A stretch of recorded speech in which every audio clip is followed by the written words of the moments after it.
In the late 7th century, the Yamato imperial court established the Ritsuryo system, declaring that all land and citizens in Japan belonged solely to the emperor.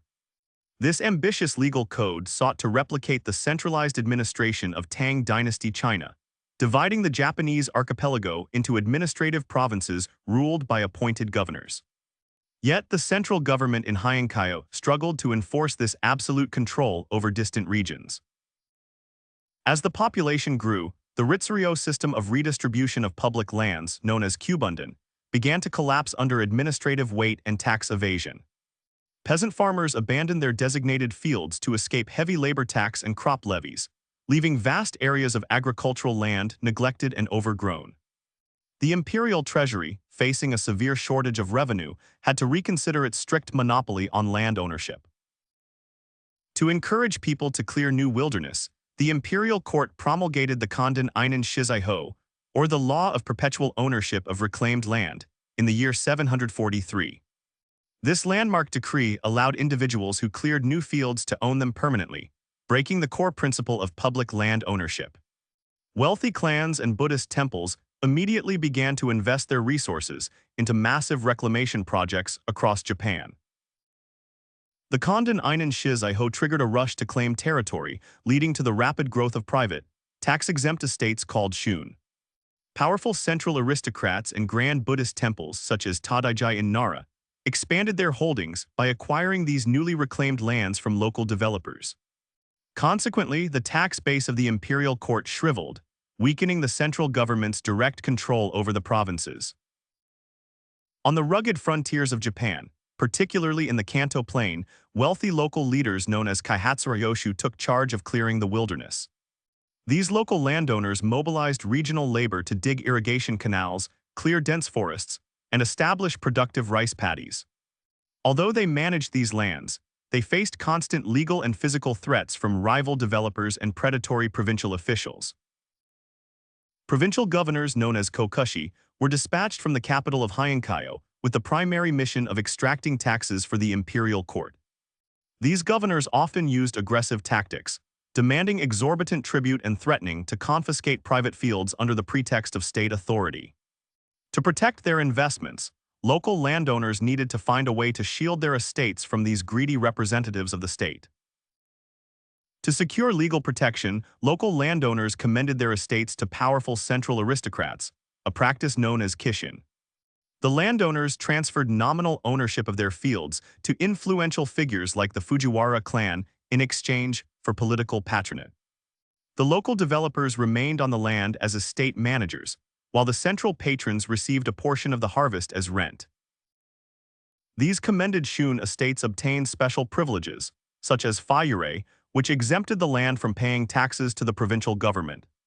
Furthermore, they secured funiyu no ken, the right to deny entry to provincial tax inspectors and police forces seeking to enforce court laws. This legal autonomy turned the shoen into independent enclaves, effectively cutting off the provincial governors from local resources. As the central court lost tax revenue, it could no longer afford to maintain the Gundan peasant conscription system, which was officially abolished in the year 792. This decision left the provinces without a centralized police force or standing army to maintain order. Bandits, pirates, and disgruntled peasants quickly capitalized on this security vacuum, raiding undefended villages and trade routes. With the collapse of public security, the borders of private shoen estates became frequent targets for violent raids by rival landowners and roaming bandits. Outlaws burned wooden granaries, stole harvested rice, and kidnapped farm laborers, threatening the very survival of the local agricultural communities. The central court, safely ensconced in Kyoto, offered no military assistance, forcing landowners to take security into their own hands. To defend their fields, local landowners armed themselves, their relatives, and their loyal farm workers with iron-tipped weapons. These agrarian guardians trained daily in combat, forming small defensive militias to patrol the borders of their rice paddies. This transformation of peaceful farmers into armed protectors marked the primary step toward the birth of the professional warrior class, later known as the samurai. These local defensive groups gradually organized into larger warrior bands known as bushiden, which were bound by mutual defense agreements. These bands united several landowners under a single charismatic commander, establishing a hierarchy based on martial skill and family ties.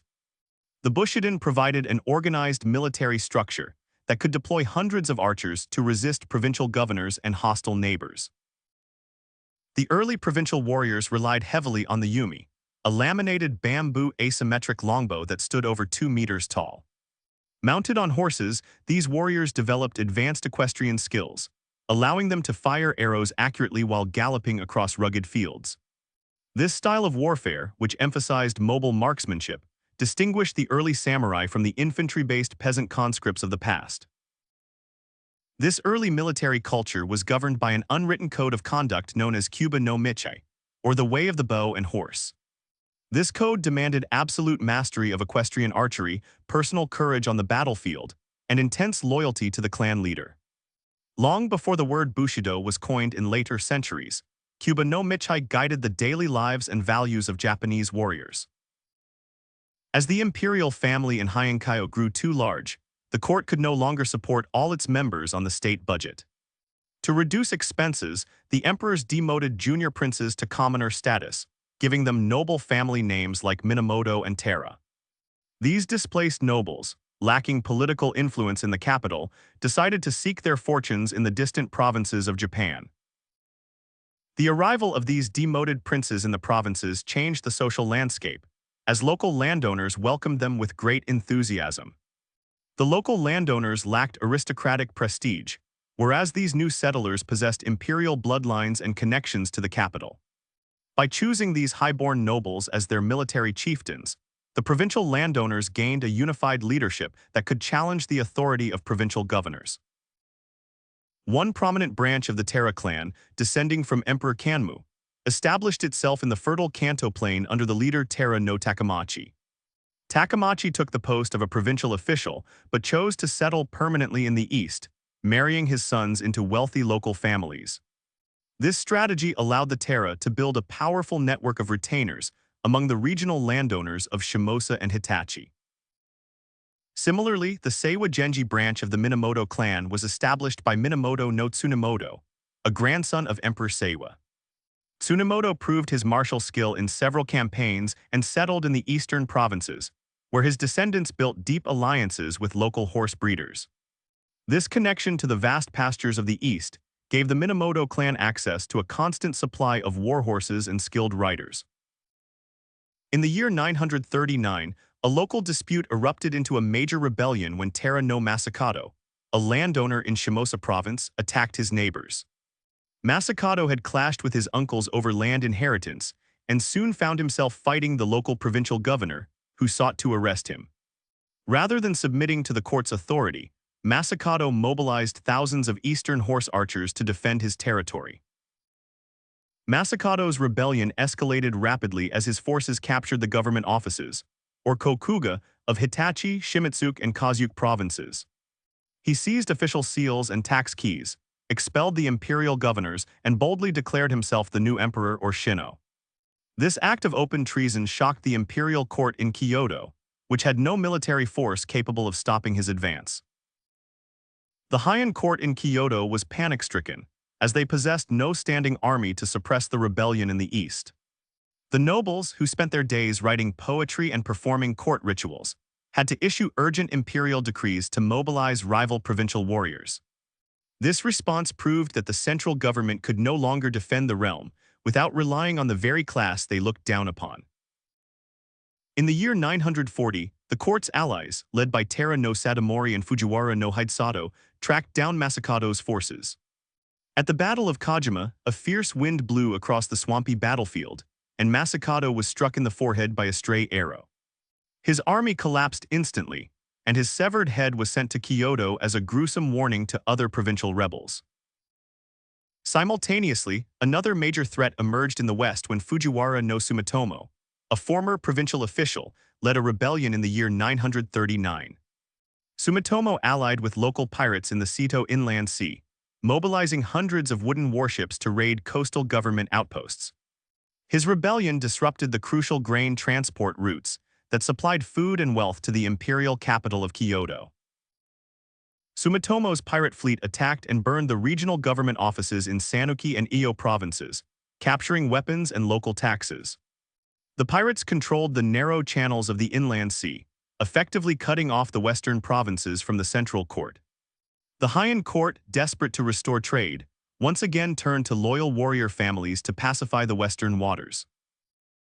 In the year 941, the imperial commanders Minamoto no Tsunemoto and Ono no Yashifuru led a naval force to confront Sumitomo's pirates.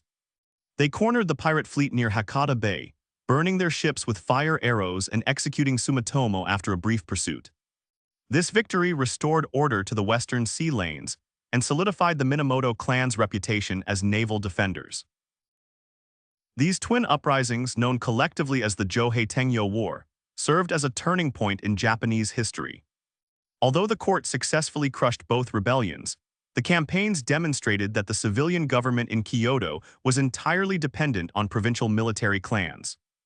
The samurai class had proven that they were the true protectors of the state, gaining immense political leverage. Following the Johei Tengyo War, regional landowners realized that the imperial court was militarily impotent and could not protect them. This realization drove the landowners to strengthen their local alliances, expanding their private warrior bands and stockpiling iron weapons. The eastern provinces, far from the refined culture of Kyoto, became a fertile ground for developing a specialized warrior identity. The Kanto region, with its vast grasslands and harsh climate, became the crucible for this emerging warrior culture. Unlike the delicate nobles of Kyoto who wore long silk robes, these eastern horsemen dressed in practical leather armor and spent their days training. Their difficult life on the frontier fostered a rugged culture that valued martial skill, endurance, and practical efficiency above all else. To defend their lands, wealthy eastern landowners constructed fortified compounds called yashiki, which served as local military hubs. These single-story wooden compounds were surrounded by heavy wooden palisades, deep dry ditches, and tall watchtowers made of rough timber. These fortified homes allowed landowners to withstand sudden attacks by rival clans until their allies could arrive to help. The relationship between local landowners and their warriors was sealed through a system of mutual obligations based on land and service. The landowner, acting as the lord, promised to protect the retainer's lands, a benefit known as gun. In return, the retainers or kenin pledged their absolute military service, called hoko, promising to fight and die for their lord in battle. Prominent local landowners, such as the Chiba, Miura, and Yama clans, built extensive networks of alliances in the Kanto region. These families intermarried and signed mutual defense treaties, creating a formidable coalition of warriors that provincial governors could not easily intimidate. This regional network of local landowners laid the administrative and military foundations for what would eventually become the Kamakura shogunate. In the year 1028, a powerful Taira warrior named Taira no Tadatsune launched a major rebellion in the eastern provinces of Kazusa and Shimosa. Tadatsune, a local landowner and former governor, refused to pay taxes to the imperial court and attacked government offices. The rebellion devastated the local agricultural economy, burning fields and displacing thousands of peasant families. The Heian court appointed the warrior chief Minamoto no Yorinobu to suppress Tadatsune's rebellion in the year 1030. Yorinobu's military reputation was so terrifying that Tadatsune surrendered without a fight upon his arrival, ending the 3-year conflict. This bloodless victory established the Minamoto clan as the undisputed leaders of the Eastern warriors, gaining them the loyalty of local landowners. In the year 1051, a major conflict known as the former 9 Years' War, or Zenkunin War, erupted in northern Mutsu province. The Abe clan, a powerful local family that controlled the northern frontier, stopped paying taxes and ignored the authority of the provincial governor. The Heian court, viewing this as a direct challenge, ordered the Minamoto clan to pacify the northern region. Minamoto no Yoriyoshi, the son of Yorinobu, was appointed governor of Mutsu and commanded the imperial forces sent to subdue the Abe. The campaign proved difficult, as the Abe warriors knew the rugged northern terrain and used hit-and-run tactics in the dense forests. Yoriyoshi's forces suffered heavy losses during the winter, forcing him to seek alliances with other northern clans. To turn the tide of the war, Yoriyoshi formed an alliance with the Kiyohara clan of Dua province, who supplied thousands of fresh warriors. In the year 1062, the combined forces cornered the Abe leader, Abe no Sadato, at the Battle of Kuriyagawa. Sadato's wooden fortress was burned to the ground, ending the Zenkunen War and securing Minamoto influence in the far north. The peace in the north was short-lived, as the later 3 Years' War or Gosanen War erupted in the year 1083. A bitter inheritance dispute split the Kiyohara clan, who had become the dominant power in the north after the Abe clan's defeat. The regional conflict threatened to destabilize the entire northern frontier, drawing the Minamoto clan back into the northern wilderness. Minamoto no Yashi, the brilliant son of Yoriyoshi, intervened in the Kiyohara dispute to restore order and support his ally, Fujiwara no Kiyohira. Yashi led his army into the snowy mountains of Mutsu, facing a resilient enemy led by Kiyohara no Ihira. The campaign dragged on for years, testing the endurance and loyalty of Yashi's eastern warriors in freezing conditions. During the siege of Kanazawa Castle in the year 1087, Yashi noticed a flock of wild geese suddenly break their flight pattern over a misty forest. Realizing that this disturbance indicated a hidden enemy ambush, Yashi ordered his troops to flank the woods, defeating the concealed warriors. This tactical genius earned Yashi a legendary reputation, and his victory brought an end to the Gosanen War. Although Yashi successfully pacified the north, the imperial court in Kyoto refused to reward his warriors, claiming the campaign was a private conflict. The court argued that since they had not officially authorized the war, they would not pay the soldiers or grant them new lands. This decision caused deep resentment among the eastern warriors, who had bled for the imperial cause in the freezing north. In a legendary act of generosity, Yashi paid his warriors out of his own private estate, distributing lands and rewards to his loyal retainers. This act of personal sacrifice deeply moved the eastern landowners, who swore their ultimate loyalty directly to the Minamoto clan rather than the Kyoto court. Through this gesture, Yashi solidified a powerful military network that bypassed the civilian government entirely. Following the Northern Wars, the survivor Fujiwara no Kiyohira established the Northern Fujiwara dynasty, ruling the northern provinces from the new capital city of Hirezumi. Kiyohira used the region's vast gold reserves and horse trade to build a magnificent cultural center, independent of Kyoto's control. The peace he established allowed local landowners in the north to prosper for nearly a century. Meanwhile, in Kyoto, the emperor sought a way to break the political monopoly of the Fujiwara regents, who controlled the court. In the year 1086, Emperor Shirakawa abdicated the throne but continued to rule from behind the scenes, initiating the cloistered emperor system, or Insei. To protect themselves from hostile nobles and militant monks, these cloistered emperors needed their own military force. Emperor Shirakawa established an elite palace guard force known as the Hokumen no Bushi, or the north-facing warriors, in the late 11th century. The court recruited skilled warriors from both the Taira and Minamoto clans to serve in this guard, giving them direct access to the imperial palace. This official court recognition elevated the social status of these once scorned provincial warriors. Taira no Masamori, a capable warrior from Ise province, gained the favor of cloistered Emperor Shirakawa by suppressing regional rebellions in the west. Masamori's loyal service earned him the governorship of several key provinces, allowing the Taira clan to build a strong economic foundation. The Taira clan focused on securing western trade routes, contrasting with the Minamoto clan's influence in the east. Masamori's son, Taira no Tadamori, continued to build the clan's influence by suppressing pirates in the Seto Inland Sea and the Sanyo region. Tadamori's success in securing these vital shipping lanes brought immense wealth to the imperial court and his own family through trade with Song dynasty China. In recognition of his service, the emperor granted Tadamori the rare privilege of entering the imperial palace. Despite their military achievements, the refined court nobles known as Kyuge continued to view the provincial warriors with deep social contempt. The nobles referred to the samurai as the claws and teeth of the aristocracy, viewing them as illiterate, violent servants who existed only to execute orders. This cultural divide created a simmering tension between the elegant court and the militarized provinces. This division was visible in their physical appearance, as Kyoto nobles wore elaborate multi-layered silk robes, styled their hair and wore makeup. In contrast, the provincial warriors wore practical cotton garments, had calloused hands from handling weapons, and bore scars from battles. This physical contrast reflected two entirely different worlds, the delicate court of Kyoto and the harsh frontier of the provinces. During this period of conflict, the classic Japanese armor known as oyore was developed to protect mounted horse archers. Made of small lacquered iron plates laced together with colored silk cords, the oyore featured large, boxy shoulder guards called sword. These guards acted as flexible shields, protecting the warrior's torso from enemy arrows while allowing him to draw his longbow. The demands of mounted combat also led to the development of the takai, a long, curved sword that was worn suspended from the belt. Unlike the straight swords of the past, the takai's curved blade was optimized for making swift, slashing cuts while riding a horse at high speeds.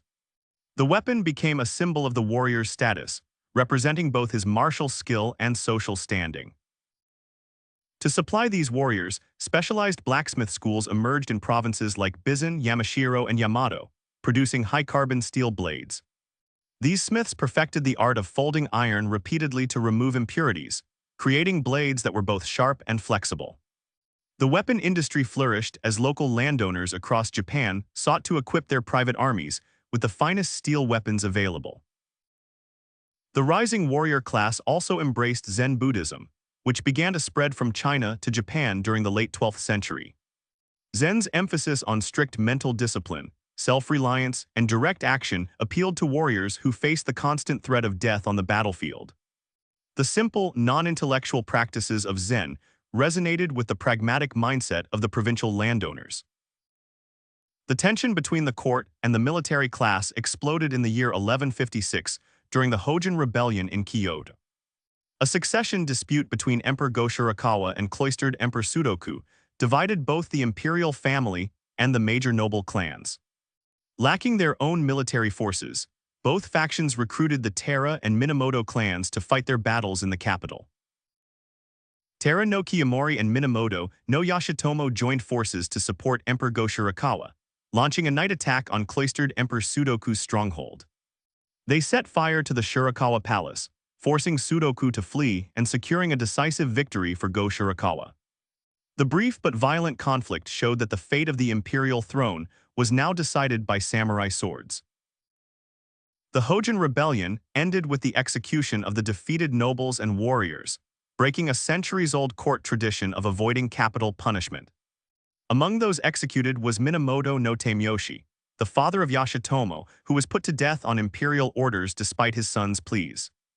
This brutal outcome demonstrated that the old court rules were being replaced by the harsh reality of military law.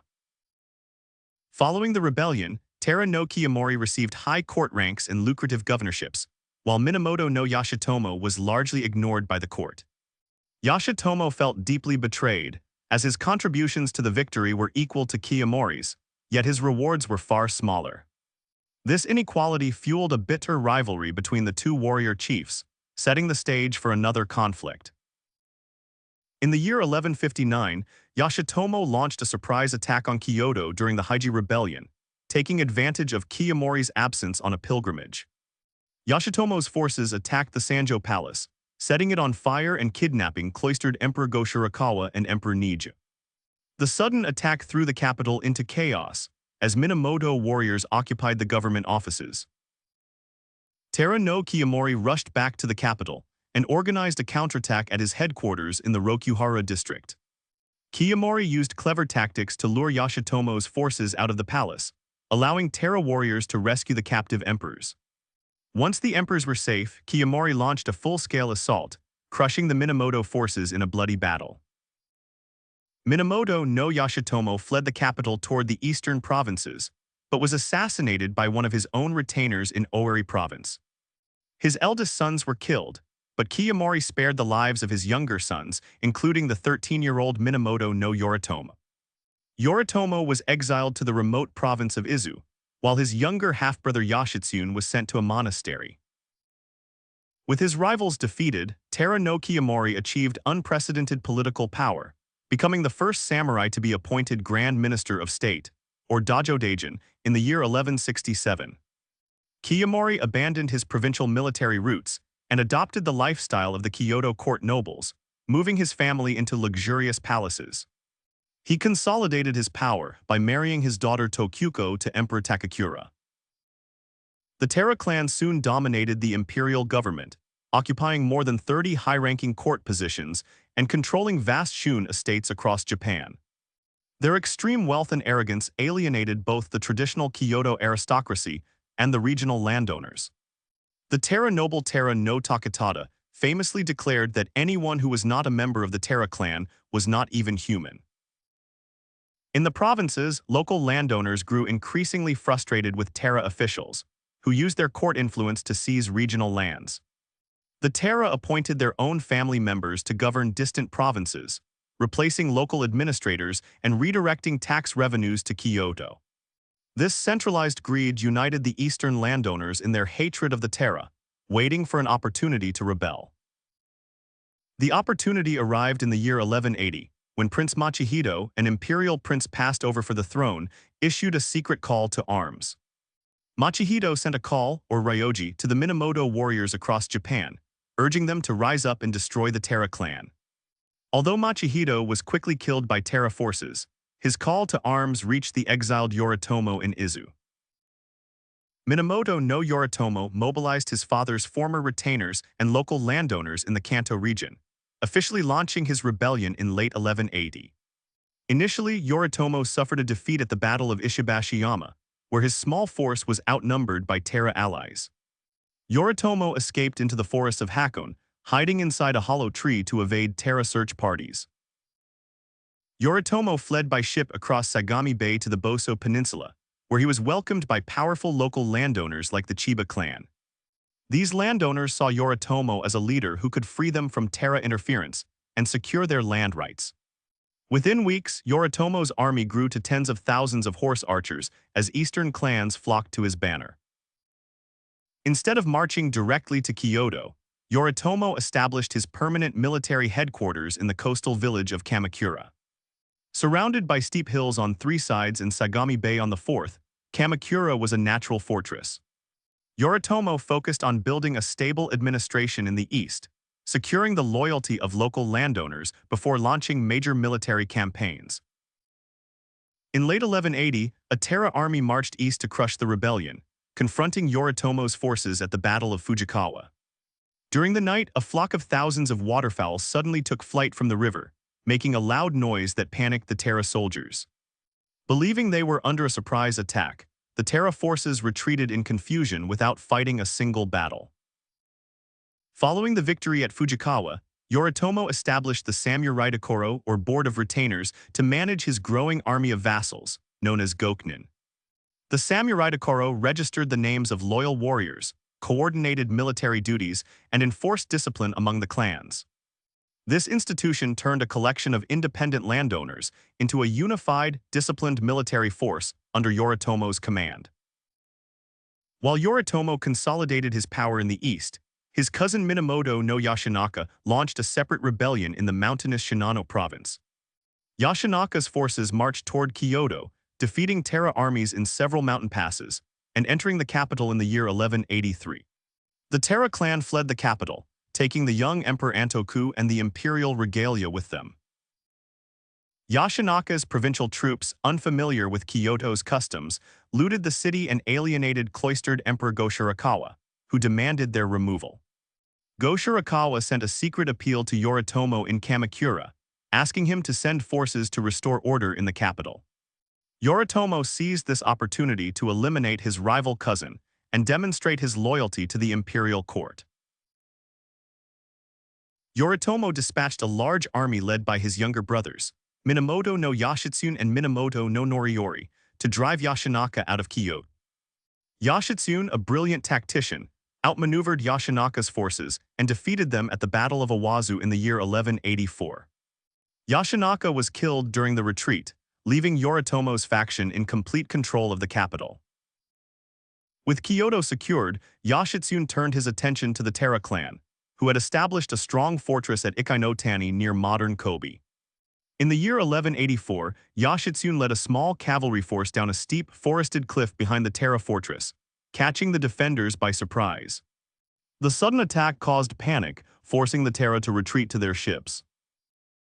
The Taira forces retreated further west, establishing a base at Yashima on the northern coast of Shikoku Island. In the year 1185, Yoshitsune launched a surprise attack on Yashima during a severe storm, landing his troops on the island and setting fire to nearby buildings. Believing they faced a massive army, the Taira panicked and abandoned their base, fleeing by ship. During the Battle of Yashima, a Taira lady placed a fan with a red sun on top of a ship's mast, challenging the Minamoto to shoot it down.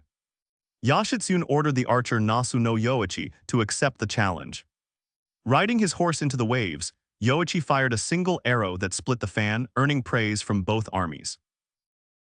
The final clash between the two clans occurred at the Battle of Dan no Yura in April of the year 1185. This naval battle was fought in the narrow Kanman Straits, where strong tidal currents determined the movements of the ships. Initially, the Taira fleet had the advantage due to their superior naval experience and the favorable morning current. However, the tide turned in the afternoon, and several Western naval commanders defected from the Taira to the Minamoto side, revealing the location of the Taira flagship. Yoshitsune's warriors boarded the Taira vessels, engaging in hand-to-hand combat and overwhelming the defenders. Realizing that defeat was inevitable, the Taira leaders began to leap into the sea to avoid capture. Emperor Antoku's grandmother, Taira no Takiko, held the 7-year-old emperor in her arms and declared that they would find a new capital beneath the waves. She leaped from the flagship into the deep ocean, followed by many Taira warriors and court ladies who drowned in the turbulent currents. The tragic event marked the complete destruction of the Taira clan. Following the victory, Yoritomo moved to secure his administrative control over the entire country. In the year 1185, he forced the imperial court to grant him the authority to appoint military governors, known as shugo, in every province. He also appointed estate stewards known as jido, to manage tax collection and security on all private shoen estates. These appointments of shugo and jido shifted real administrative power from the civilian governors in Kyoto to the military representatives of Kamakura. The jido collected taxes, settled land disputes, and maintained order, bypassing the old provincial courts.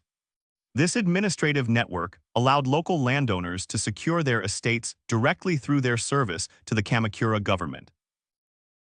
Meanwhile, Yoritomo grew suspicious of his brother Yoshitsune's popularity and his close relationship with cloistered Emperor Go Shirakawa. Yoritomo viewed Yoshitsune as a threat to his authority and ordered his arrest, forcing the young hero to flee Kyoto. Yoshitsune sought refuge in the north with the northern Fujiwara clan, who had protected him during his youth.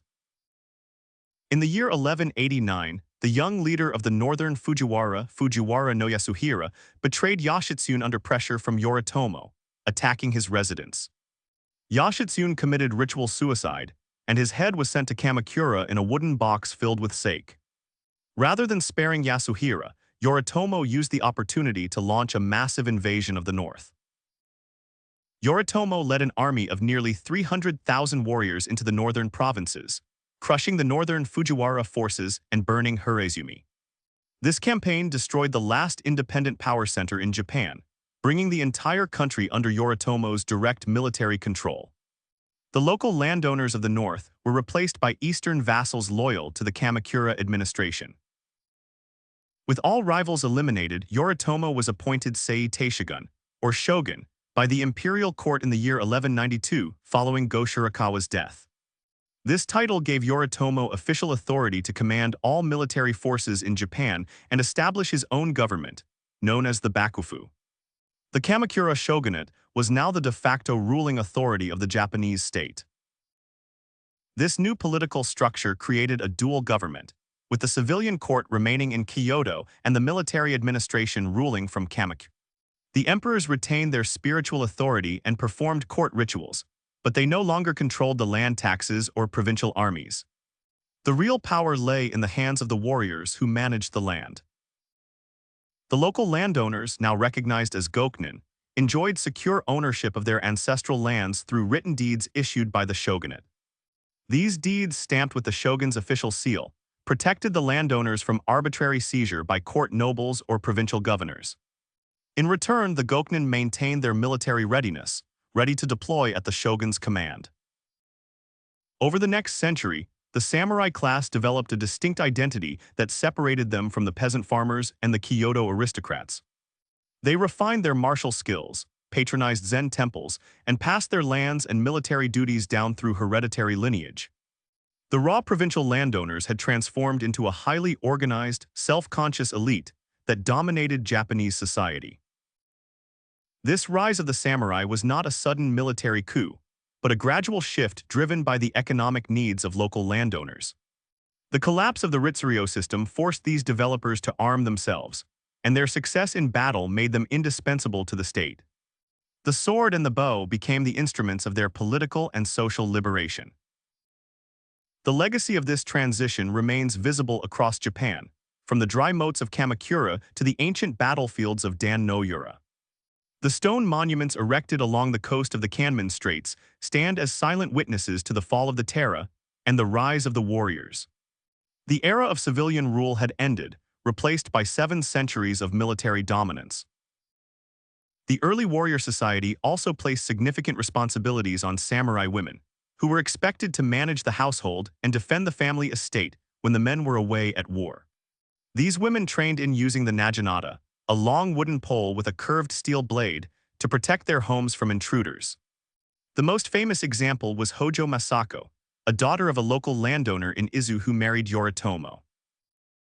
Masako's family, the Hojo clan, were themselves local landowners of modest origins, who claimed descent from the Taira clan.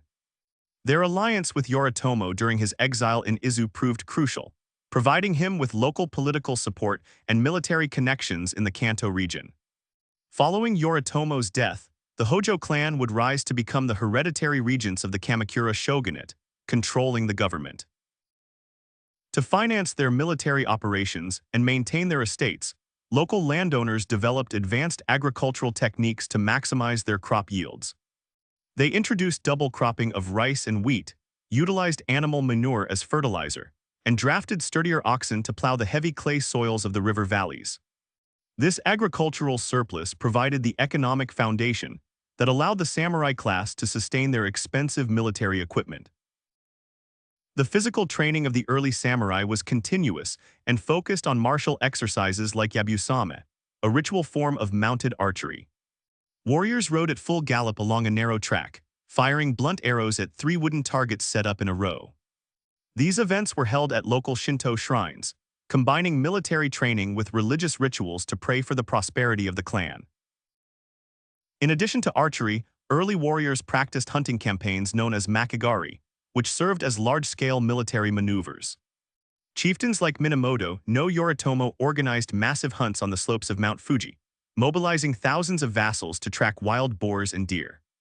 These hunts allowed commanders to practice troop coordination, troop movement, and survival skills in a controlled environment. The religious life of these early warriors was deeply connected to the local Shinto shrines, particularly those dedicated to Hachiman, the god of war. The Minamoto clan adopted Hachiman as their tutelary deity, dedicating shrines such as Tsurugeaka Hachiman-gu in Kamakura to celebrate their victories. These shrines served as the spiritual heart of the warrior community, cementing their group identity. The daily administration of the shoen estates was recorded on wooden tablets called makin and paper documents stamped with red seals. Local landowners maintained detailed land registries, tax ledgers, and judicial records, proving that early samurai were not merely uneducated soldiers. They possessed the literacy and administrative skills necessary to manage complex agricultural communities and enforce local laws. As the Kamakura shogunate established its grip on power, it promulgated the Gosabai Shikimoku, or the Formulary of Adjudications, in the year 1232. This legal code, written in simple Japanese characters rather than classical Chinese, was designed specifically for the warrior class. It settled disputes over land ownership, inheritance rights, and the duties of military vassals in a clear, fair manner. The Gosabai Shikimoku also recognized the inheritance rights of samurai daughters, allowing them to inherit land and serve as estate stewards. This legal protection ensured that family assets remained secure even if there were no male heirs to lead the household. This unique legal status distinguished Japanese warrior society from many contemporary feudal systems in Europe. The rise of the samurai ultimately represented a decentralization of authority, as power shifted from the imperial palace in Kyoto to the regional estates. The provincial landowners had successfully claimed the right to govern their own lands, establishing a system where local stability was maintained by local arms. The centralized state of the Heian period was replaced by a network of warrior-led domains. This shift in power transformed the cultural landscape of Japan, as the refined, delicate aesthetics of the court gave way to the realistic, robust tastes of the warriors. Epic narratives like the Tale of the Hike, which recounted the rise and fall of the Taira clan, became highly popular among the samurai. These stories celebrated loyalty, bravery, and the impermanence of worldly power. Today, the grassy remains of Kamakura's dry moats and the weathered stone monuments along the coast of the Kanman Straits stand as quiet physical witnesses to this transition. The ancient wooden fortifications have long since decayed, leaving only earthworks and silent stone markers where the first samurai established their reign.